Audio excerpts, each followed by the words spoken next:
takeoff on runway 36.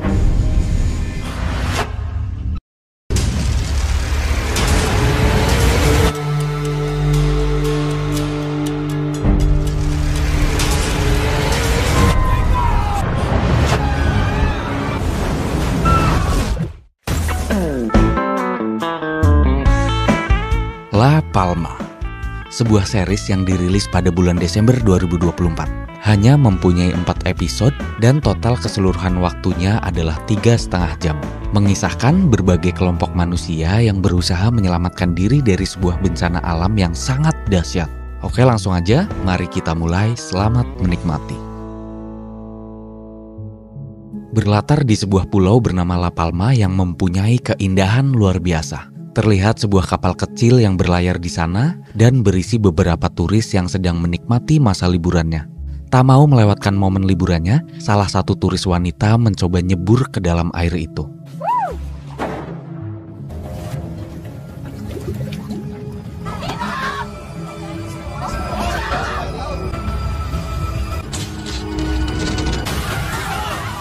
Mereka semua pun tenggelam termakan oleh keindahan alam di sana. Seminggu berlalu, kini scenes berpindah ke sebuah keluarga yang juga sedang berlibur ke pulau itu. Mari kita kenalan dulu dengan keluarganya. Ada seorang ayah yang bernama Fredrik, seorang ibu yang bernama Jennifer, dan kedua anaknya yang bernama Sarah dan Tobias. Di hari pertama liburannya, mereka bertemu saudaranya di hotel tempat mereka akan menginap. Mungkin mereka sudah janjian. Lalu setelahnya mereka masuk ke kamar hotelnya untuk beristirahat terlebih dahulu. Kini scenes berpindah ke sebuah kantor BMKG di dekat pulau La Palma. Terlihat seorang pria bernama Alvaro yang sedang membaca sebuah koran. Tertulis tentang berita kecelakaan kapal yang berisi beberapa turis di sana. Ditemukan 2 jenazah yang belum diketahui penyebabnya, dan kini jenazah itu berada di rumah sakit untuk menjalankan sebuah otopsi. Lalu di kantor BMKG juga ada seorang wanita yang mendapati hal janggal. Wanita ini bernama Mary. Dia melihat salah satu alat ukur yang BMKG tempatkan di sebuah gua yang terletak di bawah gunung ternyata tidak berfungsi. Mary dan temannya pun langsung menuju ke lokasi untuk mengecek alat itu. Saat baru masuk ke gua, mereka melihat beberapa hal aneh seperti air yang menetes deras, lalu kelelawar-kelelawar yang nampak belum lama mati. Setelahnya mereka melihat ternyata alatnya rusak karena terkena reruntuhan. Saat si pria melihat ke atas, ternyata terlihat sebuah retakan. Lalu setelahnya mereka kembali ke kantor dan si pria gendut itu membaca sebuah data penelitian 20 tahun yang lalu dari seorang ilmuwan yang berasal dari Britania. Ilmuwan itu berteori bahwa jika gunung di Pulau La Palma mengalami erupsi, akan besar kemungkinan lereng gunung seluas 500 km akan jatuh ke dalam laut dan akan menyebabkan tsunami yang sangat besar. Luas 500 km berapa sih? Tadi saya searching dulu di Google. 500 km persegi itu setara dengan sepenuhnya kota Jakarta. Jadi bayangin aja seluruh kota Jakarta dicomot terus dicemplungin ke pinggiran laut. Pasti mengerikan. Tapi balik lagi, itu cuman analogi. Lalu si Alvaro yang merupakan ketua BMKG penasaran dengan turis yang meninggal. Ia segera datang ke rumah sakit untuk melihat hasil otopsinya. Dia mendapati sebuah fakta bahwa penyebab kematiannya adalah karbon dioksida di dalam paru-paru yang sangat banyak. Luka dari si turis juga memperlihatkan seperti luka bakar yang menunjukkan seberapa panas air di sana pada saat itu. Kembali lagi ke keluarga Fredrik. Nampak Sarah yang berjalan-jalan meninggalkan adiknya sendirian di kolam renang. Tak selang lama Fredrik sangat panik karena terlihat Tobias yang tak ada di dalam kolam. Fredrik pun segera berkeliling mencari Tobias. Dia juga bertemu Sarah dan temannya untuk mencari. Ternyata Tobias ada di atas karang tepi pantai. Saat mereka menghampiri Tobias, ternyata inilah yang Tobias lihat.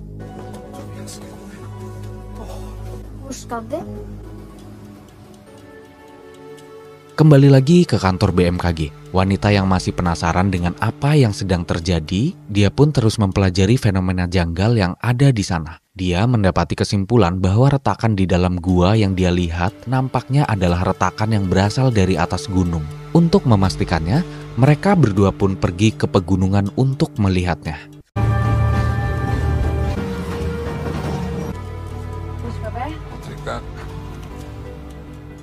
Dan benar saja, di sana terlihat sebuah retakan yang sangat panjang.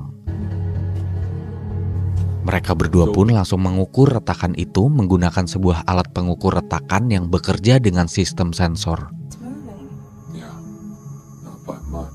Setelah terpasang alat, mereka menyadari sesuatu bahwa sensor pengukuran terus melebar. Hal itu menunjukkan bahwa tanah itu sebenarnya sedang bergerak dengan sangat perlahan. Si pria langsung menelpon Alvaro untuk memberi kabar. Namun di kantor Alvaro malah melihat bahwa sedang ada pergerakan gunung yang memungkinkan retakan itu akan mengeluarkan gas emisi. Alvaro pun langsung menyuruh mereka berdua untuk segera pergi dari sana agar menyelamatkan diri.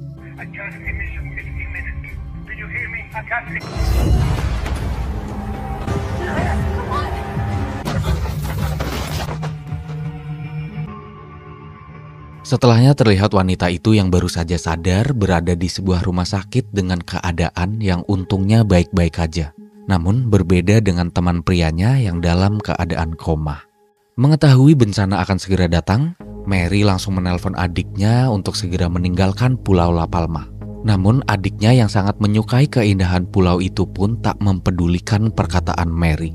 Mary pun meminta bertemu dengan adiknya di rumah nanti malam karena ini adalah hal yang sangat penting dan bukan main-main. Setelahnya terlihat Alvaro yang menjenguk Mary. Di sana Alvaro menunjukkan sebuah laptop kepadanya. Dia memberitahu alat ukur retakan yang ia pasang di gunung ternyata masih terus bergerak sampai sekarang. Walaupun pergerakannya sangat pelan, bahkan tak bisa dilihat dengan mata telanjang, namun hal itu tetap adalah hal yang sangat berbahaya. Mereka pun segera menemui Menteri Komunikasi untuk memberitahukan apa yang sedang terjadi. Di sana Alvaro meminta Menteri Komunikasi untuk segera melakukan perintah evakuasi kepada semua warga di dekat Pulau La Palma. Namun Bu Menteri malah menolaknya dan ngomel-ngomel karena jika perintah evakuasi dilaksanakan, maka akan terjadi kepanikan di semua lapisan masyarakat. Bisa jadi akan ada penjarahan, akan banyak kriminalisasi, kegaduhan, dan lain sebagainya. Menteri menyatakan bersedia untuk mengumumkan asalkan data dari Alvaro adalah data yang valid dan tidak hoax. Alvaro pun mengatakan hal ini. Hablamos de la naturaleza, no de matemáticas. You need to set up a meeting with the government. People could be in serious danger. Tapi tetap saja Bu Menteri nampak masih mengabaikan informasi serius dari Alvaro. Berpindah ke Fredrik yang sedang menikmati liburan bersama keluarganya. Oke guys, informasi dari saya. Di bagian ini saya akan mempercepat cerita dari sudut pandang keluarga si Fredrik. Selain membosankan, isi ceritanya juga cuma anaknya yang bernama Sarah bertemu seorang wanita di sana lalu saling mencintai. Yaps, mereka adalah penyuka sesama jenis. Bahkan si Jennifer juga mendukung hubungan belok yang anaknya lakukan. Bla bla bla bla, mereka menjalani liburannya dengan beberapa drama sesama jenis yang menggelikan, juga pertengkaran antara Fredrik dan Jennifer yang terlihat lebay. Hingga tiba di suatu siang, terlihat Fredrik yang sedang bersantai di kolam renang melihat sebuah letusan gunung.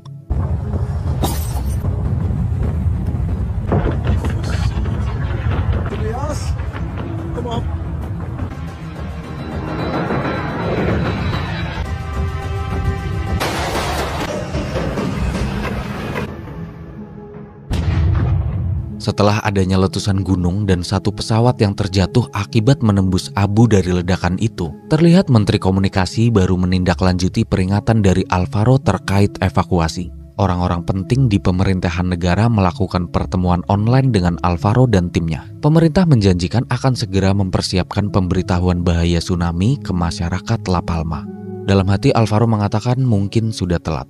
Tapi daripada tak melakukan apapun, Alvaro meminta agar pemerintah fokus, jangan terlalu banyak birokrasi dan bergerak sat-set sekarang juga. Lalu pada malam harinya terlihat Mary yang mendapatkan telepon dari keluarga di rumah yang memberitahukan kabar buruk. Mary pun langsung pulang ke rumah. Ada-ada aja, saat Mary di rumah, dia melihat adiknya yang nampaknya sedang mendapat sebuah masalah dengan kepolisian karena sebotol minuman beralkohol. Dengan niat ingin membela adiknya, tanpa sengaja Mary malah memukul si polisi. Akhirnya Mary pun dibawa ke kantor polisi dan mendapatkan tuduhan tindak kekerasan kepada petugas negara. Lalu Mary harus menunggu di dalam sel sampai ada pengacara yang datang menjaminnya. Dan kini di sisi lain diperlihatkan di kantor pusat pemerintahan sedang mengadakan rapat dadakan terkait kemungkinan bencana di La Palma.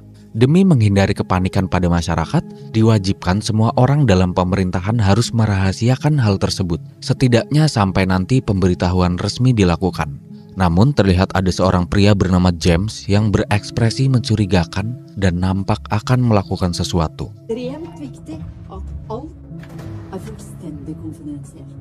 Berpindah lagi kepada keluarga Fredrik yang nampak bersenang-senang menikmati liburannya. Di hari itu mereka bersantai dan berenang di kolam hotel. Tiba-tiba Jennifer mendapatkan telepon dari orang pemerintahan yang bernama James. Ternyata James ini adalah kakak dari Jennifer. Karena Jennifer adalah adiknya, James pun memberitahunya secara diam-diam agar Jennifer dan keluarganya bisa menyelamatkan diri terlebih dahulu. James juga memberi informasi akibat kecelakaan pesawat, bandara telah ditutup. Namun ada satu bandara yang akan melakukan penerbangan terakhirnya. Bandara itu bernama Tenerife. Untuk sampai ke sana, Jennifer harus menaiki sebuah kapal feri kecil yang akan berangkat 20 menit lagi dari pelabuhan.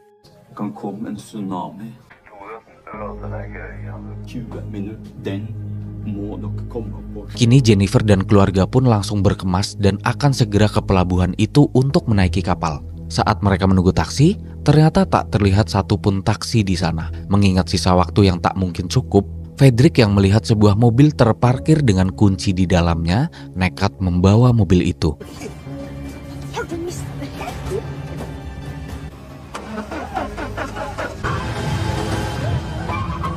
Ngeng-ngeng, dia menyetir ke pelabuhan dengan panik karena dikejar oleh yang punya mobil. Akhirnya dia pun berhasil sampai ke pelabuhan. Namun saat sudah sampai di pelabuhan, hal ini pun terjadi.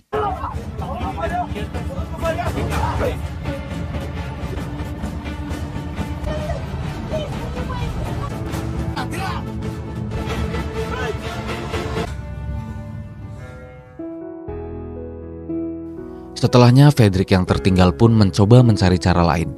Dia mencoba menyewa sebuah kapal untuk ke Tenerife, namun tak diperbolehkan oleh si penjaga karena Tenerife terlalu jauh dan ada prosedur yang harus ditaati. Fredrik pun terus-menerus membujuknya, tapi tetap saja tak diizinkan. Hingga berbunyilah alarm bencana di sana, dan juga terlihat sebuah letusan gunung. Semua warga dianjurkan untuk pergi ke bandara Tenerife dan menaiki pesawat. Akhirnya dengan sedikit berebut tempat, Fredrik pun mendapatkan tempat di sebuah kapal kecil. Namun saat akan segera berangkat, terlihat seorang ibu-ibu yang membawa bayi memohon pertolongan untuk naik ke perahu itu. Dengan semua orang yang berpura-pura tak mendengarkan ibu dan seorang bayi itu, Fredrik pun melakukan hal ini.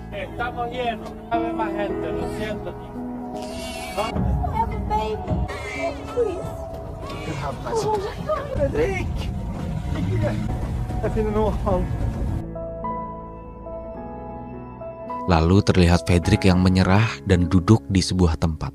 Di tengah kepanikan semua masyarakat yang ingin menyelamatkan diri, Fredrik lebih memilih duduk di depan kantor polisi dan menelpon istrinya untuk mengucapkan perpisahan.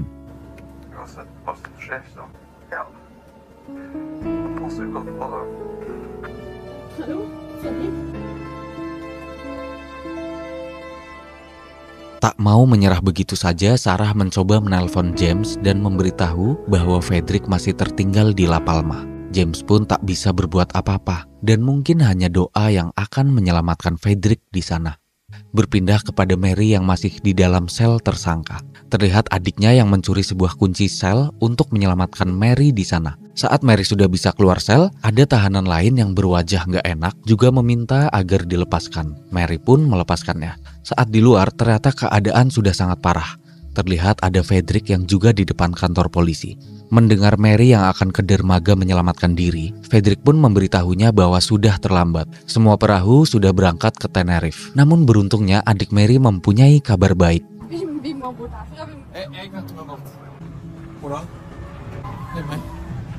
Dengan kembali mendapatkan harapan, Fredrik pun kembali bersemangat dan segera menuju ke kapal. Di saat yang bersamaan, di kantor pemerintahan, James yang masih berusaha menyelamatkan orang-orang di La Palma pun menyarankan kepada pimpinan menteri agar mendatangkan ahli peneliti gelombang untuk tsunami yang akan terjadi. Namun terlihat pimpinan yang tak menyetujui idenya. Pemerintahan takut jika si penghitung gelombang salah dalam perhitungan dan orang-orang di La Palma meninggal atas saran sebuah tempat aman dari pemerintah, maka pemerintah akan disalahkan. Jadi lebih baik pemerintah diam dan biarkan bencana hanya berada di La Palma. Jangan menambah bencana di pemerintahan. Tapi dari hati James yang berpikiran bahwa setidaknya ada usaha menyelamatkan diri daripada pasrah, dia pun mendatangkan ahli gelombang dan menyuruhnya menghitung secara cepat. Si ahli pun mempelajari peta dan lokasi gunung di La Palma itu. Dengan perhitungan geografisnya, jika gunung itu jatuh ke lautan, maka akan terlihat arah tsunami dan kemungkinan ketinggiannya. Terlihat di gambaran sang ahli bahwa tsunami itu takkan terjadi hanya satu arah, tapi tsunami itu mempunyai dua arah yang mungkin akan bertabrakan, sehingga kemungkinannya akan meredakan tsunami itu dan akan ada tempat aman. Tapi itu hanya kemungkinan. Ada beberapa bukit di sana yang mungkin aman, namun bukit akan mendapati polusi gas berbahaya dari ledakan gunung dan gasnya akan terbawa oleh angin tsunami-nya. Namun ahli juga mengatakan bahwa ada kemungkinan 50-50 untuk selamat, yaitu jika orang-orang bisa berhasil mencapai Bukit Kanaria yang di dekat Pulau La Palma. Bukit itu juga tak terlalu tinggi dan masih sangat mungkin digapai.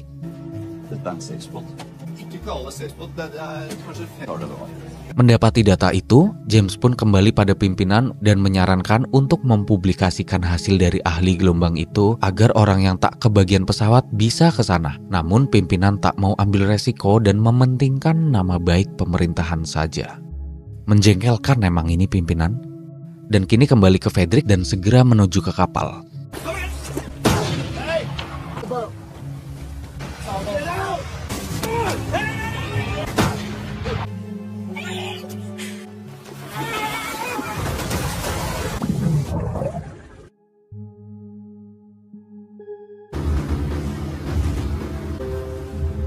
Lalu Jennifer, Sarah, dan Tobias yang sudah berhasil berada di pintu masuk pesawat. Namun dengan sangat menjengkelkan dan membuat saya sebagai penonton emosi, kok bisa-bisanya Sarah nggak mau pergi tanpa wanita yang bernama Charlie yang merupakan pasangan beloknya. Sarah pun memaksa akan masuk ke pesawat setelah berhasil menemukan pacarnya. Ibunya sudah memperingatkan bahwa jika Sarah bisa menemukan Charlie pun, Charlie tetap tidak bisa masuk karena Charlie tidak mempunyai tiket gelang untuk masuk ke pesawat. Namun Sarah dengan menjengkelkannya berkata bahwa dia akan memberikan gelang jatah ayahnya. Dan bodohnya ibunya pun juga mengizinkan. Mungkin ibunya sudah pasrah karena melihat kemungkinannya Frederick tak mungkin bisa sampai ke bandara.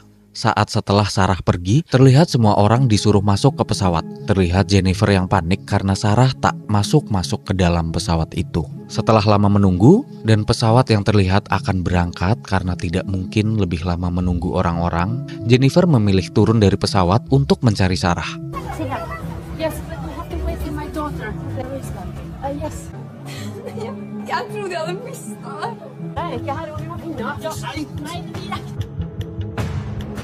Dan di kantor pemerintahan, nampak banyak media pers yang akan mewawancarai tentang bagaimana negara akan menghadapi bencana ini. Saat pimpinan akan bersiap-siap memberikan berita kepada pers, dengan bodoh amat, James melangkah ke mimbar dan memberitahu semua pers, lalu memerintahkan mereka untuk menyebarkan berita bahwa ada tempat aman di dekat La Palma. Alle sammen, det finnes en safe spot. Det er koordinatene. Gjør hva som helst. Lalu di sisi lain Frederick yang baru saja sampai di daratan dikagetkan dengan gempa dan letusan dari gunung. Hal itu memastikan bahwa dia takkan bisa sampai ke pesawat. Namun, dia mendapati sebuah pesan dari James tentang lokasi aman itu. Saat dia mengeceknya, lokasinya nampak tak jauh. Namun, dia harus kembali naik perahu dan mungkin saja akan tertabrak tsunami karena gunung sudah longsor. Namun mau tak mau, ia pun mencoba usaha terakhirnya dan tetap melakukan perjalanan itu.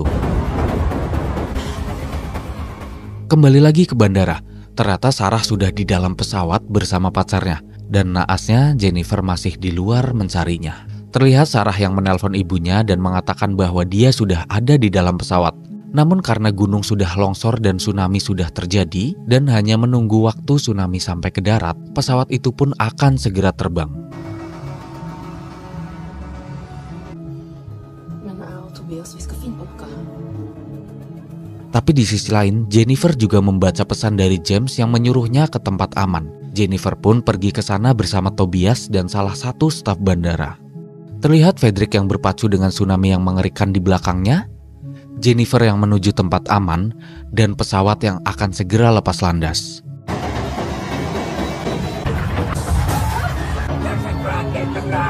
Namun saat pesawat akan terbang, terjadilah retakan di aspal atau tanah lintasan pesawat itu. Akhirnya pesawat itu pun tergerus oleh tsunami.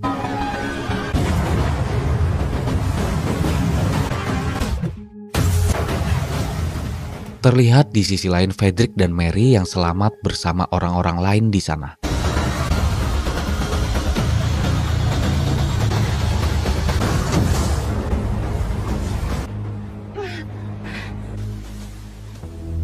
Terlihat Jennifer yang juga selamat berada di sana. Lalu bagaimana keadaan Sarah dan pacarnya dalam pesawat yang tergerus tsunami? Mari kita cek. Ternyata Sarah dan pacarnya malah selamat dari ketidakmungkinan itu. Mungkin Tuhan ingin membuatnya hidup agar lebih banyak mengumpulkan dosa, atau mungkin Tuhan memberinya waktu untuk taubat. Lalu setelahnya Sarah pun ke titik lokasi aman untuk menemui keluarganya. Dengan ending yang sangat amat sangat membagongkan, film pun selesai. Karena channel yang saya buat ini adalah channel baru, saya akan sangat menghargai jika kamu berkenan menuliskan kritik dan saran di kolom komentar. Untuk kamu yang cukup menikmati, tolonglah subscribe please, subscribe, tolong subscribe please.